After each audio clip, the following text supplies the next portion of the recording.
Em 2024, haverá mais de 50 eleições gerais pelo mundo e muitos dos resultados das urnas irão reorganizar o tabuleiro da geopolítica. Neste fim de semana, Taiwan escolhe um novo governo em meio a ameaças de uma reunificação da China. E nesta edição do Jovem Pan Internacional, preparamos um raio-x sobre a ilha que se tornou o principal ponto de tensão de Pequim. E, principalmente, analisamos as chances de uma eventual guerra para a retomada do controle total de um território que se tornou autônomo em 1949.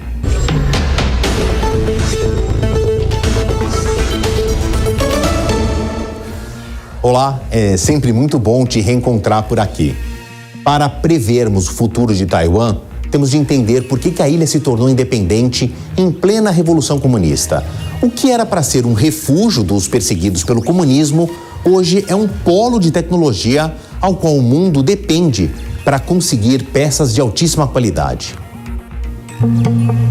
Existem duas Chinas: a República Popular da China, cuja capital é Pequim, e a República da China, criada há quase 75 anos por dissidentes da Revolução. Aliás, o movimento liderado por Mao Tse-tung foi o que manteve o arquipélago separado do continente. O controle administrativo de Taiwan mudou de mãos nos últimos 400 anos.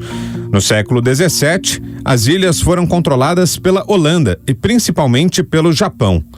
Tóquio perdeu poder pelas terras quando derrotado na Segunda Guerra. Na China continental, o vácuo de poder deixado pelo invasor que bateu em retirada foi disputado entre comunistas e nacionalistas. As tropas de Mao Tse-tung venceram. A oposição, perseguida, se refugiou em Taiwan. 2 milhões de chineses seguiram o mesmo caminho na época. Essa é a raiz das 7 décadas de separação. Mesmo condenando o regime socialista que passou a ser imposto na China continental, Taiwan demorou para se tornar uma democracia plena. Entre 1948 e 1987, o governo local manteve lei marcial. Entretanto, o processo de transição político foi rápido. Em 1992, as primeiras eleições legislativas. A escolha do presidente taiwanês por meio da população local se deu em 1996. A vontade de Pequim em reunificar o território não é recente, mas foi o presidente Xi Jinping quem mudou o tom de intenção para ameaça. O cientista político e analista de assuntos internacionais Igor Lucena tem uma visão crítica quanto à postura do presidente chinês, que poderia estar insistindo em uma estratégia contrária à dos assessores mais íntimos. A concentração de poderes de Xi Jinping o faz também ter uma visão, acho que, do meu ponto de vista, negativa dos chamados imperadores, que é quando você começa a não escutar aquelas pessoas mais próximas, os críticos e até mesmo os conselheiros que são mais críticos, e isso pode fazer com que você tome decisões erradas. Uma visão muito clara é que, segundo a inteligência americana e japonesa, em 2027 e 2028, a China teria sim condições de fazer uma invasão ou uma tentativa de anexação a Taiwan, algo que eles ainda não têm. Isso é importante.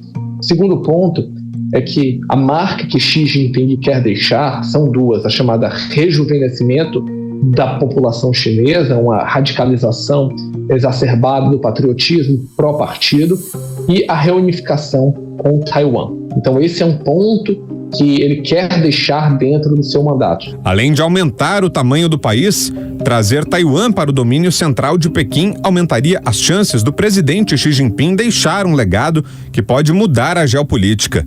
Porém, trata-se de um movimento arriscado, que pode dar mais errado do que certo, especialmente se tratando da economia. Roberto Dumas, economista e professor do INSPER, concorda que uma eventual guerra no Estreito de Taiwan prejudicaria a China como principal fornecedora mundial de produtos manufaturados. A importância de Taiwan reflete nitidamente também na importância da China como um polo exportador e de fornecimento de equipamentos, eventualmente quase de última linha. Então, uma guerra poderia prejudicar muito o comércio internacional, não entre China e Taiwan apenas, mas entre China e o mundo, porque teríamos novamente um choque de oferta onde a China não conseguiria prover os equipamentos tão necessários que a gente usa, principalmente equipamento eletrônico, que tanto Taiwan quanto a Coreia do Sul fornece os insumos, os inputs, não a matéria-prima, mas os insumos, como principalmente os semicondutores. Então, uma guerra seria, assim, bem en passant, terrível para o comércio internacional, porque praticamente você tiraria a China como principal exportadora do mundo, e o mundo ainda depende da China e dos equipamentos eletrônicos que ela monta em seu território. Entre os anos de 2008 e 2016, duas bem-sucedidas transições de poder que reforçaram o caráter democrático de Taiwan.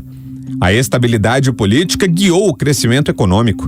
A ilha se tornou um centro de tecnologia de ponta, investiu no desenvolvimento de microprocessadores e se tornou o maior produtor de uma peça essencial para a quarta revolução industrial. Apesar do clima de rivalidade, a China continental e o arquipélago de Taiwan construíram uma sólida relação de dependência comercial, muito por conta da posição estratégica das ilhas, que favorece o comércio marítimo com grandes consumidores banhados pelo Oceano Pacífico. 3 candidatos muito diferentes entre si disputaram as eleições, cada um com uma abordagem em relação à China. Os taiwaneses foram às urnas para escolher o próximo presidente e, consequentemente, como vão lidar com a ameaça da China. Antes da votação, pesquisas indicavam resultado a favor do atual vice-presidente Lai Ching-te, do Partido Democrático Progressista. O candidato é odiado por Pequim, que o descreve como um defensor obstinado da independência de Taiwan e um puro sabotador da paz. Lai, também conhecido pelo nome inglês William, é médico de formação e foi prefeito da cidade de Tainan e primeiro-ministro entre 2017 e 2019. Durante a campanha eleitoral, disse que seguiria os passos da atual presidente Tsai Ing-wen de oferecer negociações com a China para manter a paz, ao mesmo tempo que se comprometeu a defender a ilha e reiterou que apenas os taiwaneses podem decidir o destino do território. Hou Yu-ih disputou as eleições pelo principal partido da oposição de Taiwan, o Kuomintang. O homem de 66 anos se tornou prefeito da cidade vizinha de Taipei, Nova Taipei, em 2018 e foi reeleito em 2022. Hou promete uma estratégia de 3 Ds para a situação com os chineses: dissuasão, diálogo e desescalada. Para ele, Taiwan precisa retomar a interação através do estreito de uma forma de baixo nível e estável. Hou acrescentou que as políticas do governo do DPP aumentaram as tensões e ressaltou que o partido não pode manter relações diplomáticas com Pequim. Ko Wen-je foi o candidato do Pequeno Partido Popular de Taiwan, TPP. O ex-cirurgião foi prefeito da capital Taipei por 2 mandatos e tentou se envolver com a China quando era presidente da Câmara, enquanto o TPP também fez campanha para estabelecer melhores laços com Pequim. Ko foi visto como uma alternativa aos 2 partidos grandes para eleitores jovens e insatisfeitos. Inicialmente, o Partido Popular de Taiwan e o Kuomintang iriam trabalhar juntos contra o Partido Democrático Progressista, mas as conversas fracassaram depois de um confronto dramático transmitido na televisão, no qual os líderes das siglas discutiram e revelaram conversas privadas. Em comum entre os 3 candidatos, a ameaça de Xi Jinping em começar uma guerra de anexação territorial. Stephen Tan, diretor-geral do International Policy Advisory Group, fez uma análise sobre a situação em Taiwan. Cada candidato tem as suas políticas diferentes, em relação à China, em relação ao resto do mundo, e penso que esta é uma das questões muito importantes para o povo deliberar. Depois, é claro, olhamos para as questões internas. Com a inflação elevada, com a subida dos preços dos imóveis no mercado imobiliário, com a geração jovem tentando perceber a sua existência e como as políticas internas de cada candidato conseguiriam fazer com que as pessoas sentissem que o seu próximo ano seria muito melhor do que este ano, a próxima década seria muito melhor do que esta década.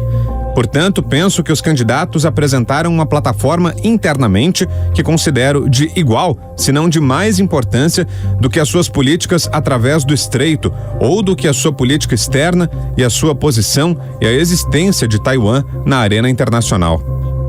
Em conversa com a Jovem Pan, o economista e doutor em Relações Internacionais Igor Lucena analisou os 3 candidatos e como devem lidar com a ameaça da China. Quando a gente olha Taiwan, o que nós temos? Uma eleição onde o partido que está no poder, o DPP, né, que é o Partido Progressista Democrático, onde o atual vice-presidente, que é o Lai Ching-te, 64 anos, ele teve uma visão muito radical a favor da independência de Taiwan e de cortar qualquer status quo existente.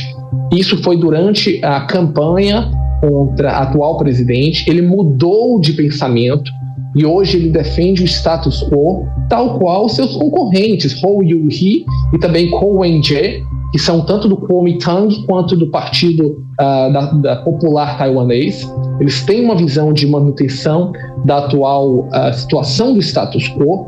Entretanto, Lai, que pode ser o próximo presidente, tem esse passado radical. Então, de uma certa maneira, eu vejo também uma tentativa de Xi Jinping de ameaçar Lai e dizer que está disposto à reunificação. Isso pode ser apenas uma retórica para que Lai baixe o tom e não tenha capacidade de querer fazer uma independência. Entretanto, e eu acho que esse é o ponto fundamental, os 3 candidatos de Taiwan focam em um aumento da capacidade militar e de defesa, um aumento dos acordos com os Estados Unidos e principalmente com o Japão para que tenha um sistema de defesa. Lembrando que dentro da região asiática, Taiwan, o Japão e a Coreia do Sul são uma espécie de trio bastião da democracia na Ásia. E para os Estados Unidos isso é muito fundamental.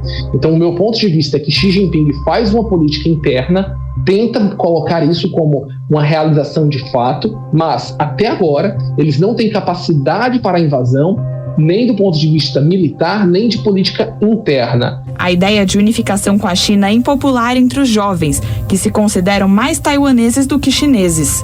Um estudante de 22 anos falou sobre a diferença de gerações.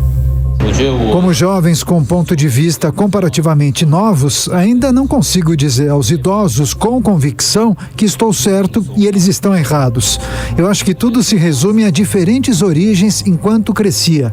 Só podemos tentar o nosso melhor para compreender os outros e saber por que eles podem ter essas ideias. Mesmo que não possamos concordar uns com os outros, como humanos ainda deveríamos ser capazes de ter conversas e comunicações normais.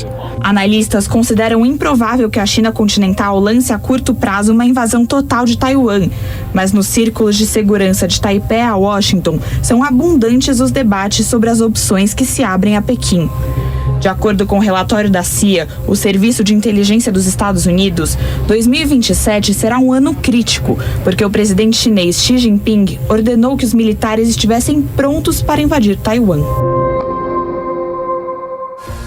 Os países que dependem comercialmente da China, em maior ou menor escala, se preocupam com uma eventual guerra pela anexação de Taiwan. Embora seja pouco provável o conflito acontecer a curto prazo, o cenário de uma invasão criaria desdobramentos que afetariam a cadeia global de abastecimento. Os analistas consideram improvável que a China continental lance ao longo deste ano uma invasão total de Taiwan. Mas nos bastidores da segurança de Taiwan e dos Estados Unidos, os debates sobre as opções militares de Pequim são constantes. O temor aumentou depois da promessa feita pelo próprio presidente chinês no tradicional discurso de fim de ano.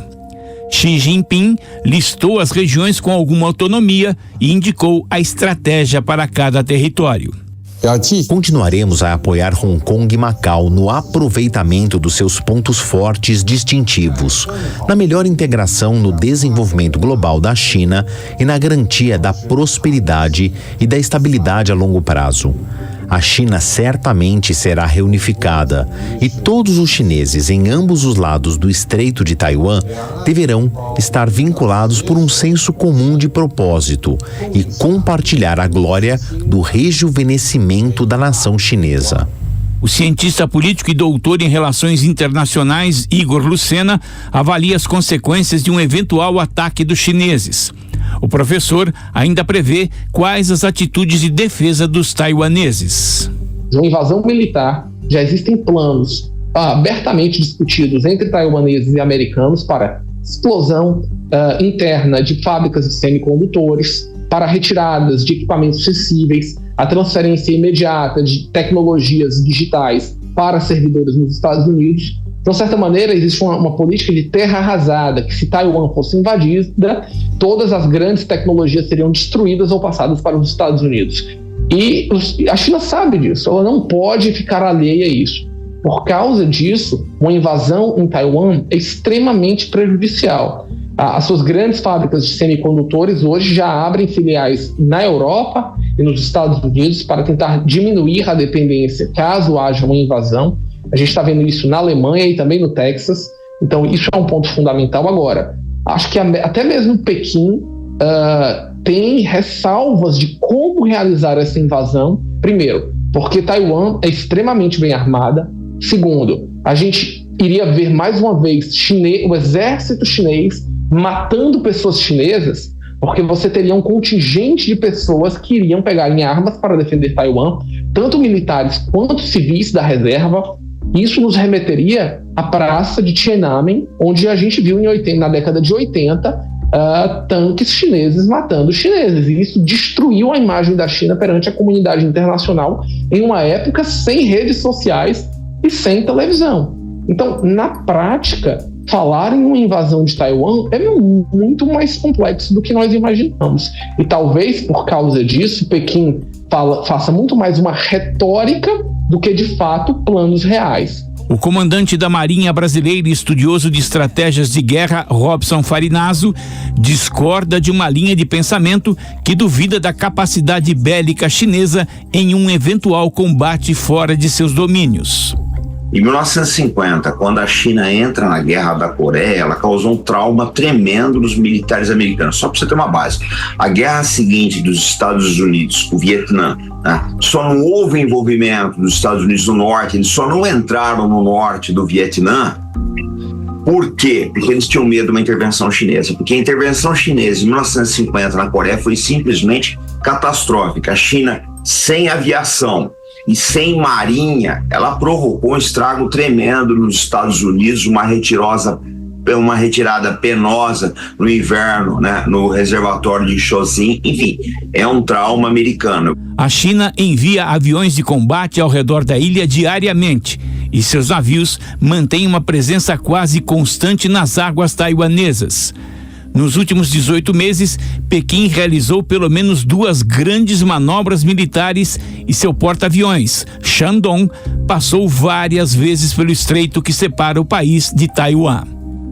O cenário taiwanês não é um cenário onde predominem forças terrestres, né? Seria predominantemente um cenário naval, com a China tentando um bloqueio, talvez um bloqueio marítimo a Taiwan. Bloqueios marítimos funcionam, quem duvidar é só olhar lá para o Mar Vermelho. Os Houthis estão estrangulando a economia israelense e uma parte da economia da Europa. Então o bloqueio marítimo funciona.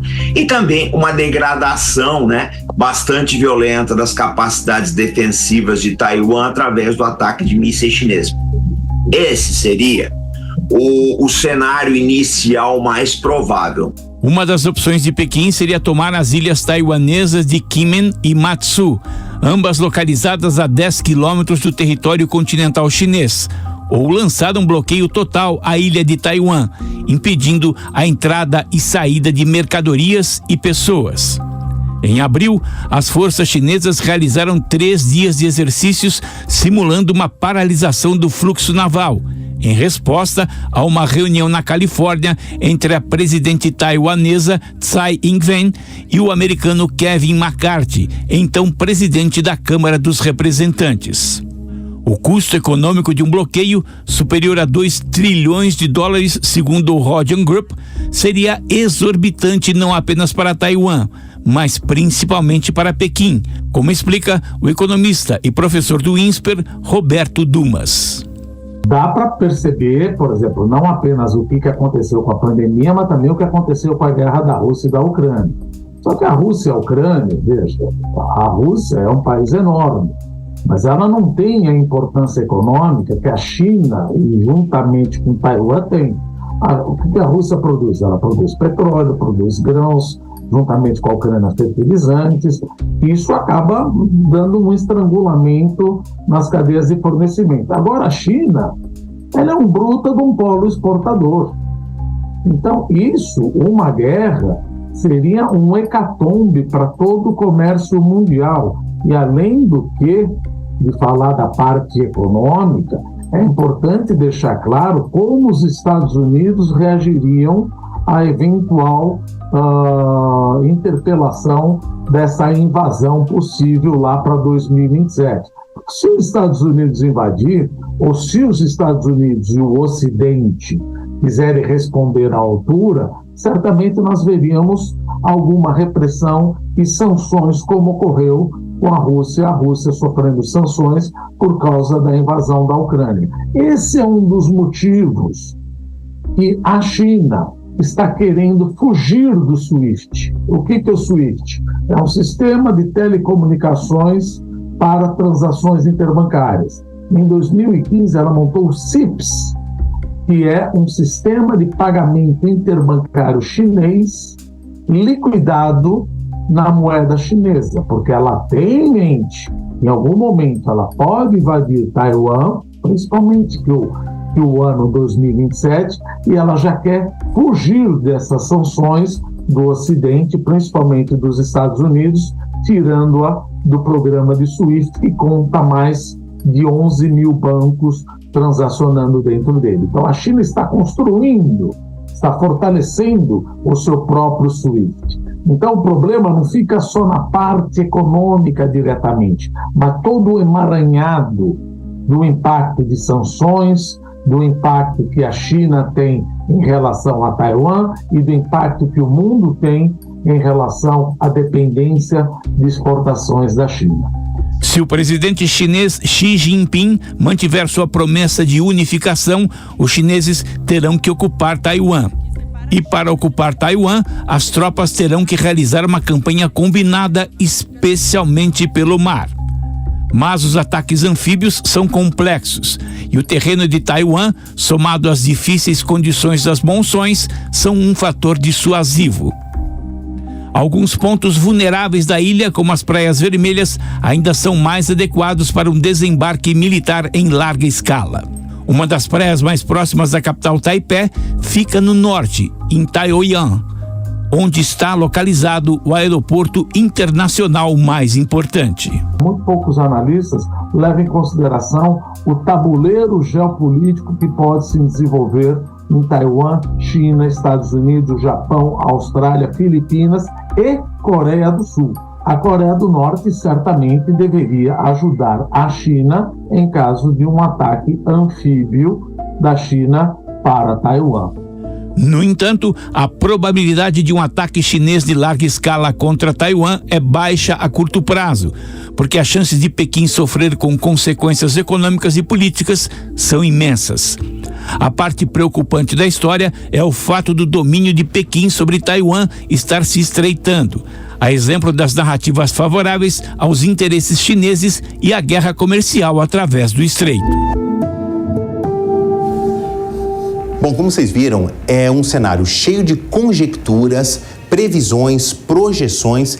E eu dei uma sorte, porque o professor Marcos Vinícius Freitas, que dá aula na China, ele conhece esse cenário de dentro para fora, está passando férias no Brasil, então eu queria fazer um duplo agradecimento. Primeiro, por ele ter atendido o meu pedido aqui para vir aqui no estúdio explicar a situação, e agradecer também por ele ter interrompido, mesmo que brevemente, as suas férias, para nos ajudar com essa explicação. Obrigado, então, agora publicamente ao seu esforço aqui, professor. Não, Marcelo, um prazer é meu. Então, vamos olhar, professor, eu acho que a gente tem dois prismas para entender essa situação. Primeiro, a relação entre Taiwan e o resto da China continental. Esses dois territórios, comercialmente falando, eles têm uma relação umbilical, quase que simbiótica, um precisa do outro. Eu queria que a gente começasse por aí. Veja, Taiwan é importante na questão dos chips, mas o que nós sabemos também é que muito da indústria que Taiwan tem utiliza metais raros e a China é o grande fornecedor mundial de metais raros. E o que aconteceu nesse processo todo, e é o que nós temos visto nessa história, nessa evolução, é que a China continental se transformou no principal não o principal investidor, mas o principal parceiro econômico na questão de importações e exportações. A China corresponde a mais de 50% daquilo que é o comércio internacional de Taiwan. Então, o que nós vemos muitas vezes nesta questão de você ter uma guerra ou não, um dos princípios que você aprende em relações internacionais é que você não faz guerra com o seu cliente. Claro. Então, uma das coisas que a gente sempre comenta a respeito é por essa razão, que em razão desta relação muito forte comercial é que a gente não acredita que a China vá tomar algumas medidas precipitadas nesse processo. E tende a aumentar essa relação? Porque nós estamos falando agora, eu estou fazendo aqui uma projeção, uma conjectura minha. Estamos falando da 4ª Revolução Industrial. A inteligência artificial está cada vez mais saindo da ficção científica e entrando na realidade. E estamos olhando para grandes polos de desenvolvimento de alta tecnologia. Você acredita que a dependência ou a inter-relação entre os dois territórios tende a subir, tende a aumentar?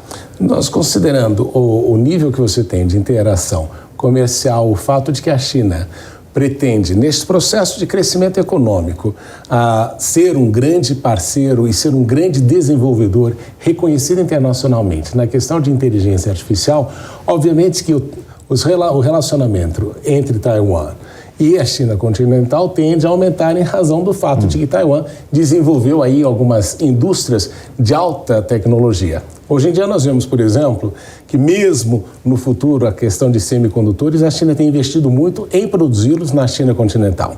Mas não podemos esquecer aqui um ponto fundamental na questão estratégica. Taiwan é importante porque é através desta costa aqui pacífica que a China teve todo o seu desenvolvimento comercial e econômico nos últimos 40 anos, em razão do processo de reforma e abertura, e também é estratégico porque qualquer coisa que controle, se Taiwan cai sob o controle dos Estados Unidos, isso é um problema para a China nas suas rotas comerciais, no seu comércio internacional e também na questão de defesa. Eu vou pegar essa linha que o senhor falou para chegarmos neste outro mapa e ir para a próxima página da história. A gente estava falando das relações comerciais, mas também tem aí uma estratégia e uma suposição, uma ameaça, uma expectativa ou não de guerra. Mas aqui a gente consegue entender melhor com essas riscas do que é a área de domínio marítimo dos dois territórios. Então o professor estava falando sobre o corredor de abastecimento ou de fluxo comercial a partir da China. Eu quero aproveitar esse mapa aqui ampliado, professor, porque temos ilhas, né? A gente fala de Taiwan, a gente pensa na maior parte territorial, mas é um arquipélago. São ilhas menores que estão perto da China. Elas são importantes em que sentido? Mais para um domínio de zonas marítimas ou não? Não, porque veja só, se nós presumíssemos que Taiwan fosse um país, não é? O que é uma presunção, porque desde 1974 as Nações Unidas adotam o princípio de uma só China, então Taiwan é uma província da China. Mas se Taiwan, por acaso, viesse a querer tornar-se independente, o que você tem com a questão das ilhas é que você projeta um mar territorial. Ok. Na questão do direito internacional. Então você poderia passar a ter aqui alguns conflitos de linhas do mar territorial se chocando e criando problemas aí com relação à divisão do que é território de um e o que é território de outro. Então, se nós temos hoje em dia questionamentos com relação ao Mar do Sul da China, isto aqui também poderia ser mais um ponto de discórdia. Então, por essa razão que a China tem sido muito clara e mantido este entendimento desde 1974, aliás, desde 1949, de que Taiwan é uma província da China. Agora, professor, eu não posso deixar de tocar num discurso que não foi meu, foi do próprio presidente chinês, Xi Jinping, nessa virada de ano, no tradicional discurso do presidente chinês do final do ano, em que ele fala que haverá uma reunificação, haverá uma só China. Ao longo de 2023, no ano passado, ele falou, deixemos o nosso exército pronto para 2027. Claro, ele não fala abertamente, eu vou declarar uma guerra contra Taiwan em 2027, vai haver um esforço de anexação, ele não fala claramente, mas para bom entendedor, meia palavra basta. Como é que o senhor faz essa análise de discurso diante da dependência dos dois territórios, da importância de se manter um clima amigável nessa região? Por que ele talvez tenha tocado nesse assunto com estas palavras? Porque é importante que Taiwan não tenha, em razão do apoio dos Estados Unidos, não flerte com a ideia de independência. Então, de alguma forma, você precisa utilizar um discurso de dissuasão para que Taiwan não venha aí a querer buscar um processo de independência nessa história toda. O que nós vemos é que você tem uma série de intervenções externas, não é? Você teve aí a visita da Nancy Pelosi e tudo isso, algumas políticas norte-americanas contrárias ao comunicado de Xangai, que estabeleceu justamente essa perspectiva, e a partir daí é que os chineses têm falado. A única forma, muitas vezes, de conter os norte-americanos é se você também tiver uma voz mais grossa e, de fato, mostrar para eles que existe uma capacidade de resistência caso eles tomassem alguma medida equivocada. Para fazer esse programa, pesquisei muito, conversei com muitas pessoas, fora o professor Marcos Vinícius, e eu me deparei com essa frase, professor, uma guerra de procuração. Vamos supor que eles entrem em vias de fato, num conflito armado. Nós teríamos outros players importantes aqui, numa distância não muito longe do palco de guerra, de um suposto palco de guerra. Temos Japão, temos regiões dominadas ou controladas pelos Estados Unidos, a exemplo de Guam, temos um aliado importante dos britânicos-americanos aqui para baixo, que é a Austrália, temos a Península Coreana dividida entre um lado pró-Estados Unidos, Coreia do Sul, e outro lado pró-China, que é a Coreia do Norte. O senhor entenderia uma guerra de procuração ou a gente ainda está elevando muito essa retórica? Veja só. O Japão tem problemas históricos com a China e não podemos esquecer também que na história de Taiwan, os 100 anos de humilhação que aconteceram com a China continental também afetam Taiwan. Então, não existe aquele relacionamento, aquela proximidade com o Japão neste processo. A Austrália, durante muito tempo, quis aí, no último governo, ter uma postura mais independente e, basicamente, mudou muito a sua política recente com relação à China, em razão da necessidade do fortalecimento comercial. E quando você olha para a Coreia do Norte e Coreia do Sul, mesmo entre elas existe a ideia da unificação e da reunificação no futuro. E nós vemos aí nas últimas movimentações que o próprio Kim Jong-un tem dito que isso não vai acontecer em razão da movimentação da Coreia do Sul, mas não podemos esquecer que a Coreia do Norte é nuclearmente armada e a Coreia do Sul não é. Então, quando nós olhamos para os parceiros regionais, haveria de fato pouco interesse em fortalecer Taiwan nesse processo todo. Professor Marcos Vinícius, mais uma vez, meus agradecimentos públicos dobrados, né? O professor estava de férias, veio aqui nos atender, sempre muito gentil conosco. Bom, e agradeço também a sua audiência. Professor, eu vou encerrar o programa, vou pedir para o senhor acompanhar esse finalzinho daqui, só a minha despedida tradicional a todo mundo que nos acompanhou, a todo mundo por trás das câmeras que me ajuda a fazer o Jovem Pan Internacional. Faço um convite para que, se você gostou desse conteúdo, pode procurar todo o resto da nossa programação no canal da Jovem Pan no YouTube. Até semana que vem com novos assuntos. Tchau! A opinião dos nossos comentaristas não reflete necessariamente a opinião do Grupo Jovem Pan de Comunicação. Realização Jovem Pan News.